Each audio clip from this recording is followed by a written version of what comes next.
possible. Is everybody ready for the next group? All right, let's meet our finalists. Stephen Brandt from CubeNexus. Give him a round of applause. Man. Testing. Okay. Hi, I'm Stephen Brandt, co-founder and CEO of CubeNexus. I have experience in the US Air Force, venture capital, and enterprise software. I'm here to share about our company, CubeNexus. We are a data structuring software company that organizes spatial data from sensors in 4D, 3D location, and time. Hot off the press, we just raised a $650K pre-seed round. We announced it earlier this week. We just launched our AI software platform. Thank you. Our AI software platform 2 weeks ago with some beta users on it right now, and just completed a accelerator down in Oklahoma, Rose Rock Bridge, which is focused on the oil and gas industry.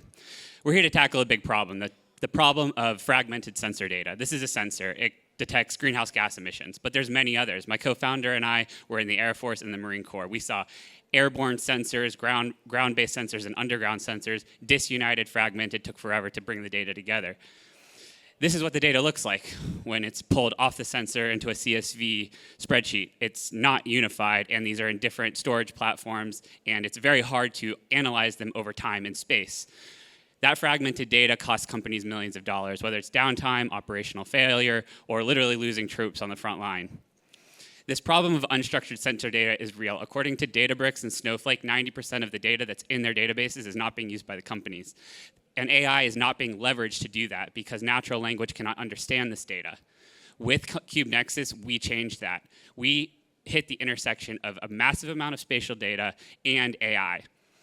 We are a smart ops differentiator. We take sensor agnostic data, we unify it into a 4D data structure that can be understood by AI and visualized, and then provide our users with a platform, a technology suite where they can do real-time and post-processed investigation into time and space questions. Here's an example of our platform right now. Happy to show it to you later at the happy hour.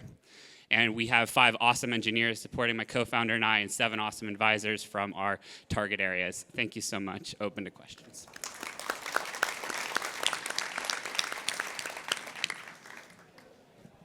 Judges? Who's the target customer, or who are you really going after from a customer standpoint? So it's kind of twofold. Data analysts, engineers, operations, folks who are actually doing the analytics of the sensor data, but also our enterprise customers. We're piloting our first large enterprise customer in Oklahoma that does like data management services, so doing more enterprise analytics across a variety of suites of data. Question. Can you give us an example of a customer or an application where they were totally delighted by the data, and like what did they learn about it?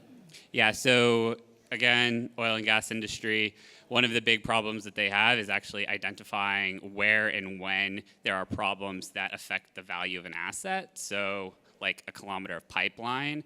And when we showed that if you could give us like the LiDAR scan data, the vibration sensor data off of the pipeline, and then even like environmental, like weather data around that pipeline, that we could actually identify like where and when something happened on a pipeline that affected the valuation when you tie in the financial data on top of that, like that excited them. So it's those types of multivariate, multi-sensor integrations of data where you see the real value in this, because that 4-dimensional analysis is very challenging currently. You mentioned the phrase sensor agnostic data, and that's how you pull it all together. How do you work with existing data and bring it into your system? So it's twofold. Users can actually upload data, so individual CSV files, which is slow, but we want to give individual like analysts the opportunity to do that. And then cloud-to-cloud transfers, where we actually take data from like a data warehouse, like a Snowflake or a Databricks, and pull it into our cloud infrastructure. We're all on AWS, and then we parse it ourselves. It seems like there's similarities to your platform. What kind of differentiation do you have in terms of IP and the ability to make sure that you can stand out in a marketplace? Yeah, so I mean, the cube-based structure is kind of the foundation of our IP. So we have 7 patents filed. We filed 1 3 years ago, which is kind of the core cube-based structure that makes all of this possible, because this literally allows you to integrate sensor data from outer space to subsurface, like underground. That patent is the furthest down the road, but we filed 6 more, 1 design and 5 utility patents last year with a firm in Chicago, and those are underway. So yeah, the IP is really all surrounding how the cube-based structure enables multi-sensor AI integration, visualization of data from outer space to subsurface, those types of things. Can you speak a bit about your 650 raise and how you'll use that capital, how it's going to influence your growth strategy?